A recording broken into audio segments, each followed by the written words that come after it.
everyone, welcome to another episode with Enchanted Teaching Teaching Tales. I'm Natalie Lucero. And I'm Adriana Zamora. And today we are going to be talking about loose parts. And I'm so excited that you brought that up because it's just so funny, because I went to actually a training a couple months ago talking about loose parts. And first I was kind of like, what is that? And I'm like, I kind of have an idea just because I'm in the field, but I was like not sure. I was like, let me see. And then I'm like, oh my gosh, I love this. And then I did do another training last week with my supervisor, and we talked about loose parts as well. And when she told me, let's do loose parts, I was like, yes, because I feel like it was just like a sign, and I feel like we can all, like even parents can use loose parts.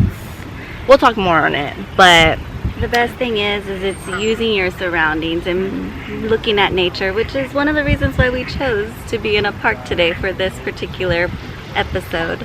Yeah, so if you do hear any like little birds, sounds, water, we're right in front of a lake. We want to show you guys, but yeah.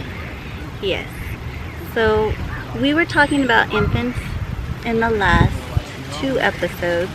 So we're going to kind of continue that conversation, but from a different perspective. This is the loose parts perspective, where you can look for things around your home and see how you can turn it into educational opportunities, or as we like to say, teachable moments. Yes. So what is loose parts? What comes to mind to you now when you hear loose parts? To me, it comes to natural things such as wood, metal, things that you use in your everyday household with sewing, and the kitchen. A lot of things in the kitchen is great to use to help children explore sight, sound. When I first heard loose parts, I was like, does that mean like loose toys? Like toys are like coming apart, like the little nails are coming. That's what I first thought it was, like loose parts, like loose, like just random pieces, kind of like random pieces, but you put together something. But yeah, we'll talk definitely more on that. Like she kind of like explained like different types of things that you could find in the kitchen and things like that. The definition of loose parts is open-ended materials that can be manipulated to encourage curiosity about the natural world. And you'll find out as we explain more that a lot of this has to do with STEM activities. Yeah, and if you guys don't know what STEM is, it's stands for science, technology, engineering, arts, and math. Some people see it as STEM, but they actually started integrating the arts, so now it's STEAM. Yes. Yeah, which I love, and I took a class during my BA and I loved it so much. So we could probably do an episode on STEAM one day, because I definitely love that. That would be fun. So a lot of it is exploring through the senses, and we're going to first talk about color. There are so many different ways that we can go into looking at color. One of the easiest ways is through ribbons. And right here we have some materials. You can see, and we're going to have some wind, so it's actually going to start moving pretty.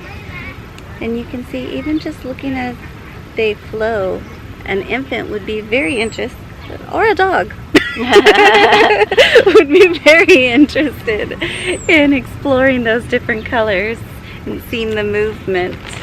There's other things here too, where you have eggs in different colors. You can see this one's yellow, and then I have a purple ball. We have orange. So there's all kinds of materials that we see on a regular basis in our homes. Even measuring cups,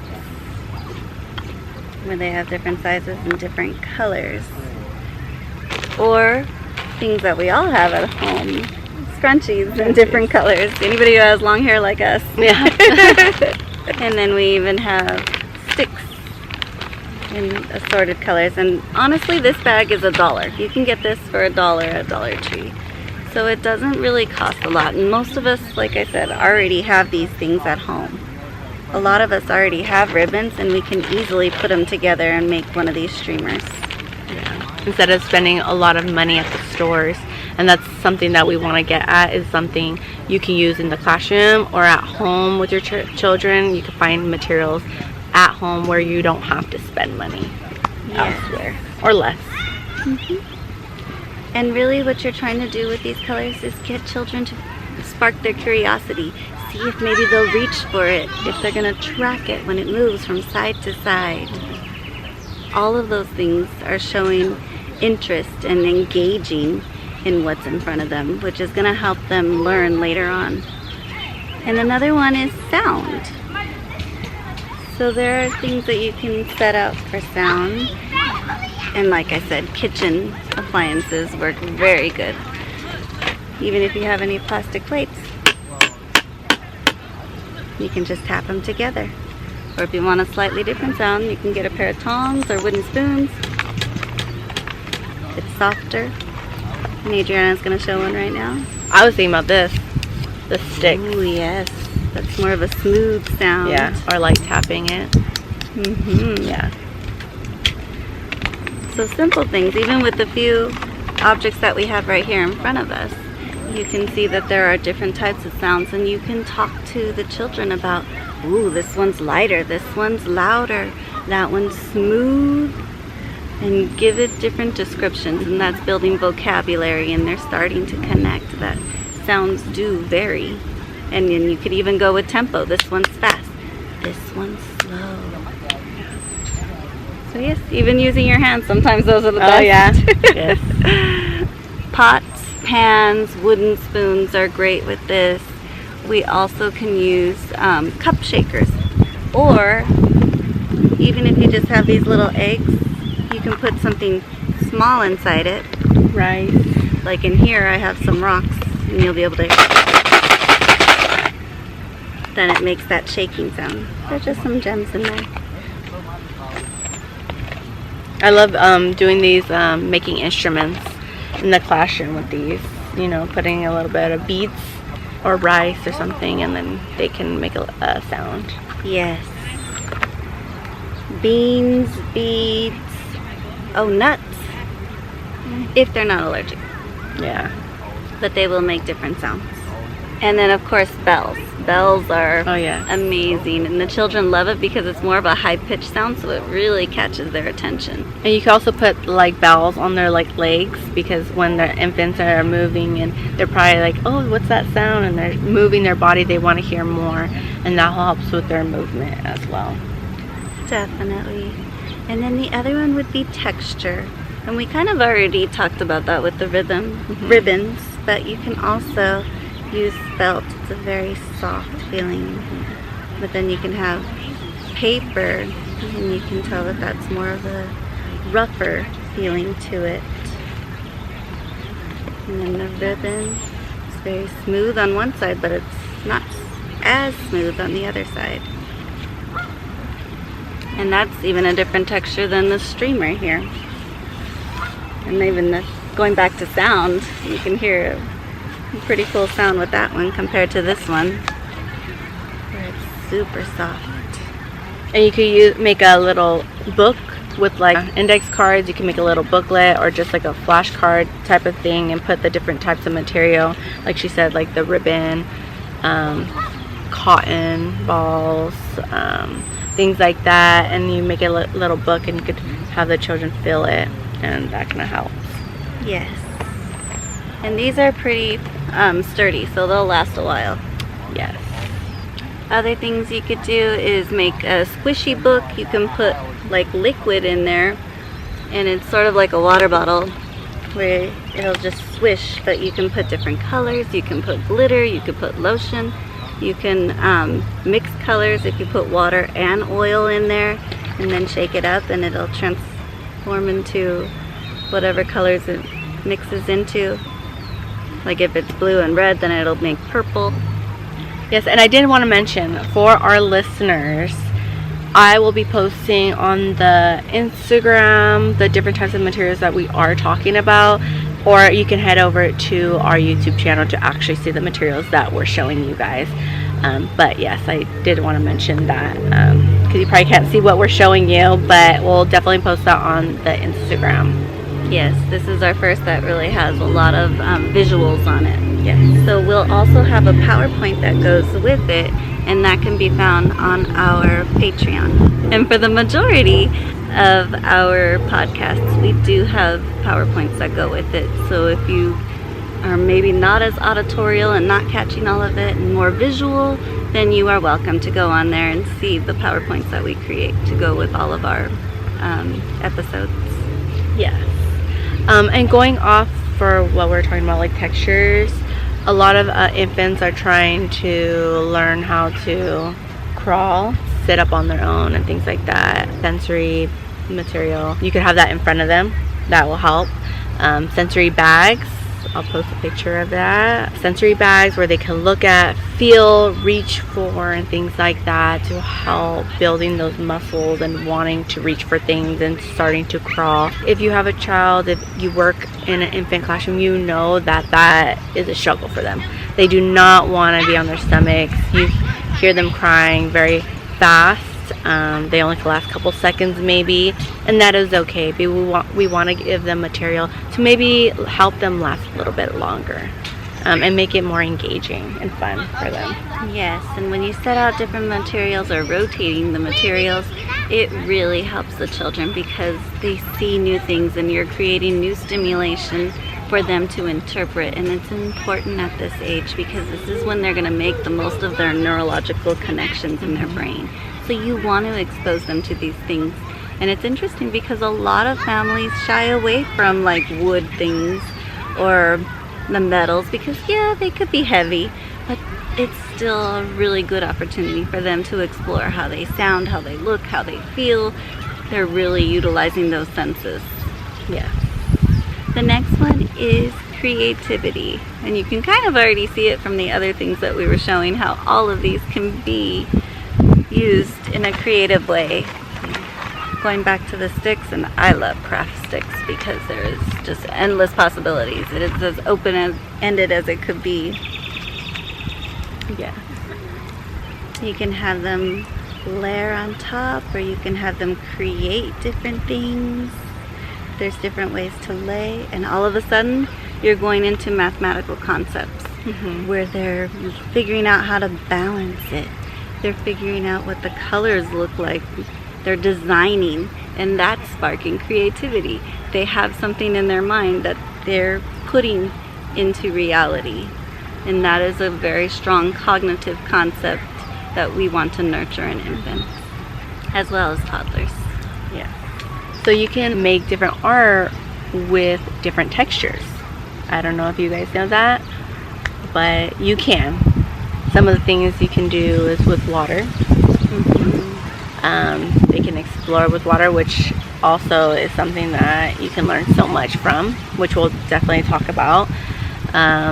Sand, sponges, when they're painting, they're feeling it, the texture of it. They're manipulating that sponge to create whatever they want. And bubble wrap. Yes, and I was going to say with sponges, that can also go with the colors and also go with shapes. If you want to be showing different mathematical concepts, you can cut your sponges or buy the makeup sponges. I like to do that because they already come in lots of fun shapes like stars and triangles, ovals, circles. So they're already perfect for that. And you can get a bag full of them for like maybe $5 at Walmart, and it'll last for a long time. And the kids will love it. It's texture, it's colors, and you're including that mathematical concept of shapes. Yes. And that's also, you could use that in the sensory bin.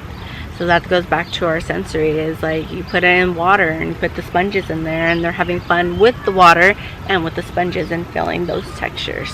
Yes, and then you're going into cause and effect as well, because they're going to pick it up and they're going to see that it holds moisture, but when they squeeze it, it releases into it, and then they repeat that. Yeah, so like I said, bubble wrap, you could have their feet on it, their hands on it, and they'll feel those textures while creating art. You could put a little bit of paint on there, and they'll create their own little art, or with foil. Foil is very fun with watercolors or tempera paint. Even just putting foil up on the wall, they'll see it as a mirror, and that could be a social emotional activity. Oh, and with cardboard, you can make so much different art with cardboard. You create things. Even recycling things that we use in everyday life, these Starbucks things. There you have a whole simple game. Just drop a ball into it. Kids will love it. You can tape it to the wall. You can have a few different ones. You can tape it to the wall and the kids will have fun dropping the eggs, the balls, whatever you want to put in there, as long as it's within that circumference. And we get these all the time.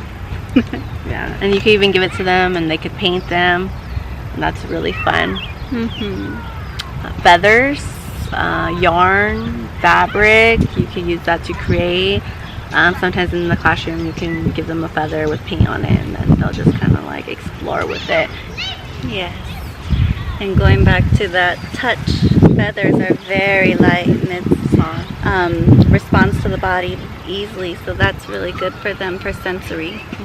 We also have arts with different colors, watercolors, paint, finger paint is good. There are some interesting ways that you can find on the internet of how to make organic water paint, like out of natural blueberries, raspberries, strawberries, mixing the juices with it. So that would also add in the sense of smell, or even maybe the sense of taste as well, because it would be an infused water if they have their own. If you do that, make sure each child has their own in like a little Dixie cup so that they can have that full-on sensory experience.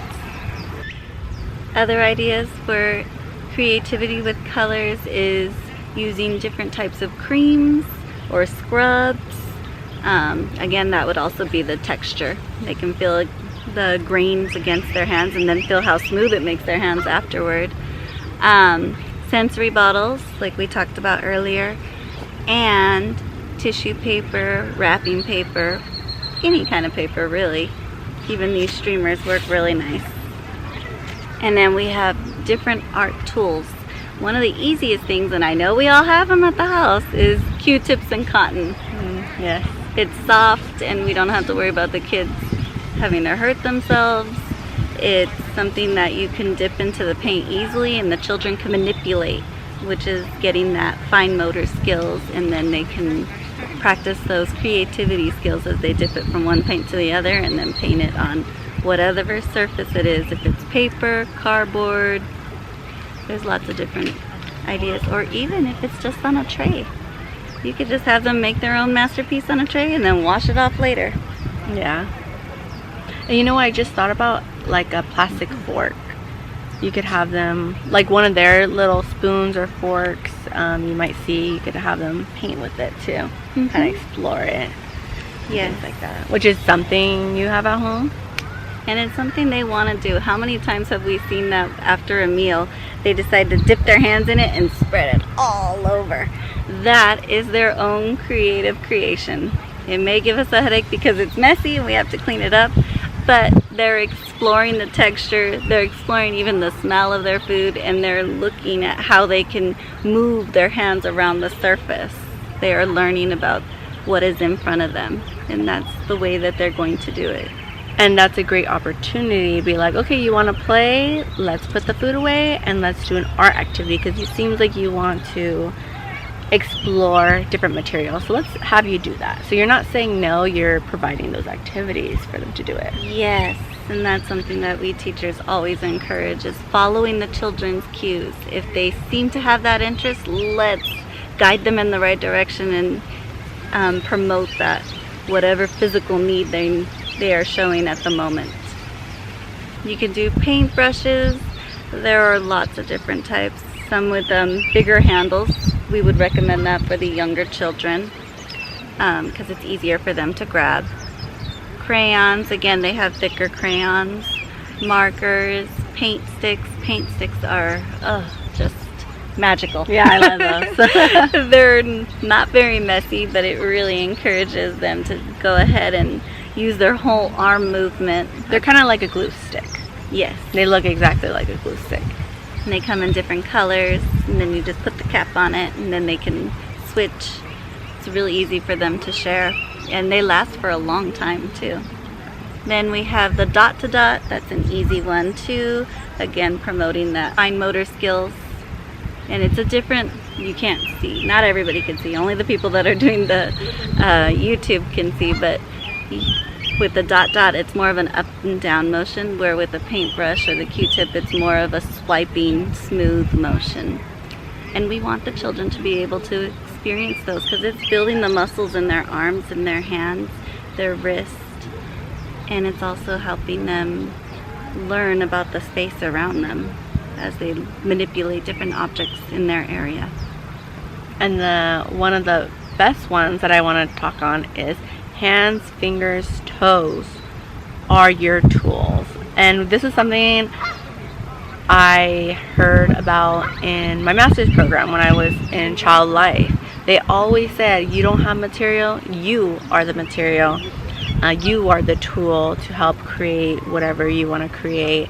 So with infants, yes, you could have them do finger painting. You could use their toes to paint your fingers. Yes. And it's okay if they paint on their own body too. We use washable paints for that reason, because that's still showing creativity. Them wanting to know where they can put this paint. Will it stick to my skin? That's a scientific inquiry for a child.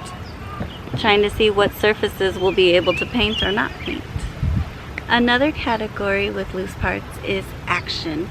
So we want to get them to move with these, and we want to spark that curiosity of how to move.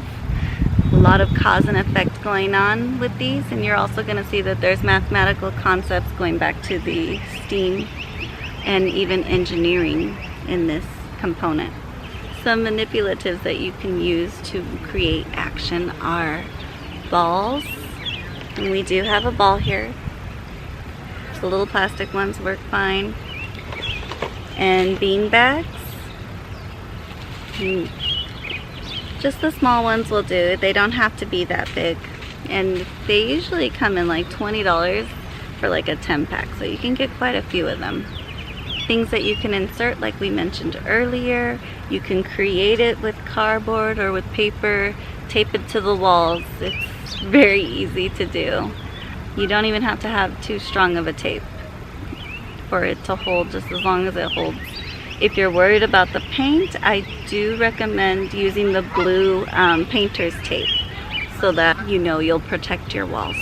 We also have push and pull activities. I don't recommend making them. I recommend buying some of those that are already designed for that, especially with the younger children, like the infants and toddlers. Well, I did see in one of the centers I worked at, which I really liked, and the infants loved it so much, they used like the wipies bin, and they put like tissue or fabric actually, and they put them in there, and they were pulling them out. So that was like a pool, and they sat there and they wanted to do it forever. But a lot of these activities you do want to watch, observe, and you know, you don't want to always leave your children doing the activity themselves. So a lot of these materials you do want to make sure you're like watching. Yes, and you could even get little swatches of cloth or a handkerchief and put it in a box, and then that would be pretty safe for them to be able to pull and then push into a surface. And you can even get boxes of different sizes. Even tissue boxes come in different ones. Mm-hmm. There's the cylinders, there's the small square, and then the big rectangle. So if you save those, and then they can put it into the different containers. And then you're going into sorting. That's math concepts. And then if there are different colors, then you've got the colors component going on along with the manipulation. Yeah, and you can use a ball and teach them how to roll. You could put something, maybe like a cardboard thing where it can just like roll down, and they'll look at it and they'll see it. I remember in the infants classroom, they had like this little tube, and the kids will always be so happy because I would put it on the top and it'll go down, and they'll be like, screaming. And then they'll be like, again, you know. So then I would do it again. So they like doing that a lot. Or, you know, with the cardboard where the ball rolls, or just rolling them back and forth, the ball. Or you can get the tongs and you can place them, have them try to grip it. put it here, things like that. The next one would be pretending, and that's one where, let's see, you have these streamers and you want to make a rainbow. They're pretending it's a rainbow. Is it really a rainbow? No, but they see a rainbow. One of the easiest ways to do this is to get a big box, and the kids are going to see different ways of using this box. Some kids may say it's a train, others may say, oh, we can turn it into a fire truck or a bus. There's endless possibilities with it, and there's ways that you can promote that with colors and adding even more loose parts such as paper or more cardboard to create it more into what their vision is. And that's gauged towards more like toddlers, preschoolers, but infants you definitely can get their curiosity of it, and you want them to try to learn like what pretend play is, and you know, you want to explore with them, so then they're learning as well. You might pick up a cardboard thing and be like, hello, like pretend it's a phone, and that's what a lot of times they do see you on the phone, so let's pretend, and they start doing it as well. They might not say it as an infant, they might just put it on their ear, but once they start learning about like phones and things like that as an infant, or to a toddler, to a preschooler, they're going to be like pretending they're on the phone and having those conversations. I know my preschoolers, they'll be like, where are you? You're not here. You're running late. And things like that. And they're pretending with their friends, and it's just so cute to see. Yes, and if you see them doing that, then maybe you can create something like getting another color with it and then creating little holes, and it'll look like the buttons. And so they can go further in there, pretend to try and tap as if it was buttons. But you could also use cups. That's a great idea. They like to stack it. Sometimes they'll say it's a tower or a castle. They're using that imagination. Anytime they're using that imagination and pretending it's something else, that's sparking that creativity. Like we mentioned earlier, we do have the plates, but the next category is construction. So this one obviously is with blocks, and you don't have to go out and buy blocks. You can create blocks like I just mentioned with cups or with plates. You can turn those into blocks because they're pretty durable, especially the plastic ones. Yeah, or even in my classroom right now, we like kind of save like the cereal boxes and things like that, and the children will like create something. But as an infant, you know, they can't do that yet, but they can explore with it. You know, give them a cereal box and see what they will do with it and things like that. Yes, and one of my favorite things to do is collect little containers like this. That's like with the dog food. Just make sure you wash it and then have it dry. Those are great for the children. They can sort different things in there. Maybe put pom-poms, they can put gems, they can put balls, all kinds of things in there, and they're pretty durable. You can also use them as paint containers. Oh yeah. Or like the measuring cups. This is also another one you can build off on, stacking them, things like that.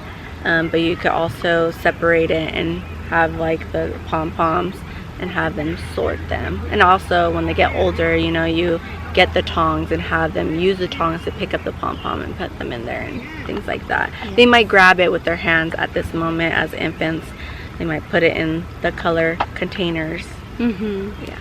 Or even a spoon, or you could even, this is going to be definitely for the older children, but have them get 2 sticks and try and pick it up. I know Montessori is big on that. They have certain materials to where you can pick up things, and it kind of builds on their skill level of fine motor skills.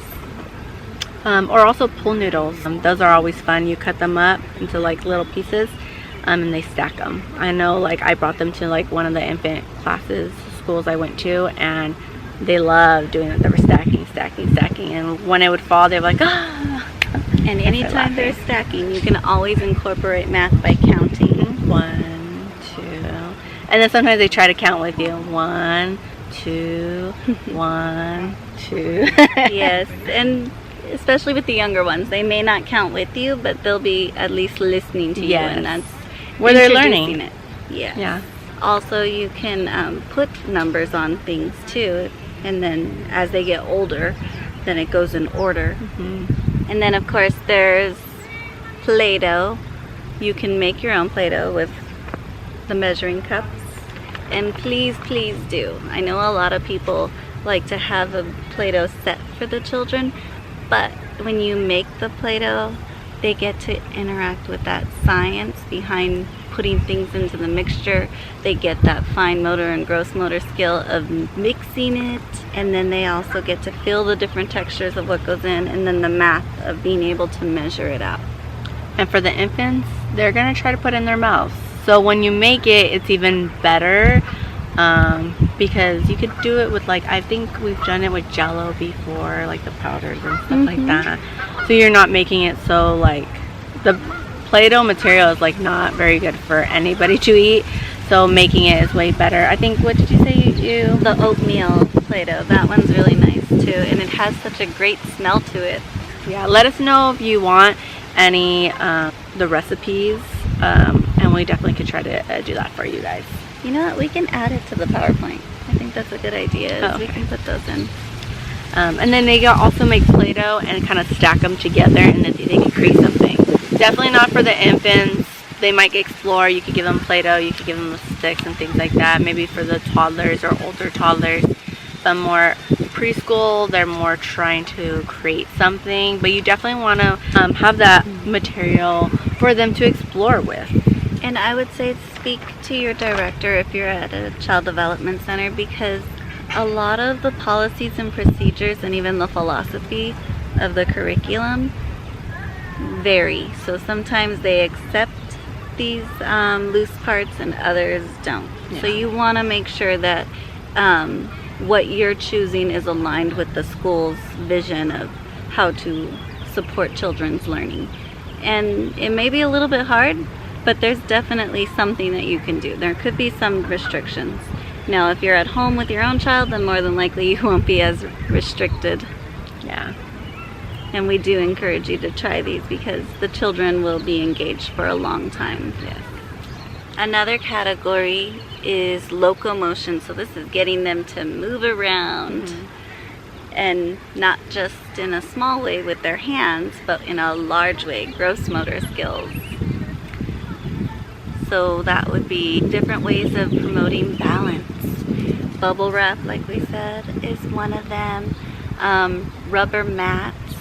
You can create mats with cardboards, but just know that they're slippery. So if you do that, then you probably want to tape it down somehow. Wood ramps. A lot of infant centers have ramps for the children to go up and down on, and that's definitely helping them support their balance. Even when they're sliding, your body's going to move, and you have to have some sort of core strength of balance to be able to go down. Otherwise, you're going to fall back and just slide all the way down. Yeah, and older infants, toddlers, they want to climb. You're going to see them, they're going to want to climb everything. They're going to want to climb the chairs. So you want to provide those materials for them to climb. You don't want to stop that. I know it's like so easy to be like, don't climb this, don't climb that. Let's provide some of those tools at home or at work and things like that to help support those needs. We have transport as another category. Cars and trains. You could even mix this with paint, and then that could go with creativity so they can see the different tracks. You could even do that with like plastic animals, and have them do the footprints of it so they could see the different sizes and different colors. But that also goes with transport because it would be traveling and they can see that it's moving in a direction. Wheels, sorting activities as well, because you're moving it from one side to another. Like if you have these two boxes and they transport it from one to another, and then they can go further. They transport it from this one to this one. And if they are crawling, that is great because they're moving their body, they're grabbing it, they're trying to reach to the other tub and things like that. So they're moving their whole body. Yes, and you want them to move. You could even bring the ribbons and have it kind of go near them and then pull it back to try and get them to reach out and grasp or pull it. And another great thing for when the children are doing tummy time is putting them on a blanket and having different types of materials probably at the ends. So they're reaching for it and they're like looking, oh look, there's a ball right here. Oh, I see some sticks, let me go over there. So then it's kind of helping them like be curious and, you know, moving those their whole body without actually really like thinking about it. Thank you so much for joining in. We hope you enjoyed some of these tips and tricks that we have learned throughout the years of using loose parts with the younger children. And we look forward to seeing you next time. Again, there was a lot of information in this one, so please, please, please look at the PowerPoint. We will put those recipes on there. If you just listen to our podcast radio stations, try to catch the YouTube for this one, as we had many examples.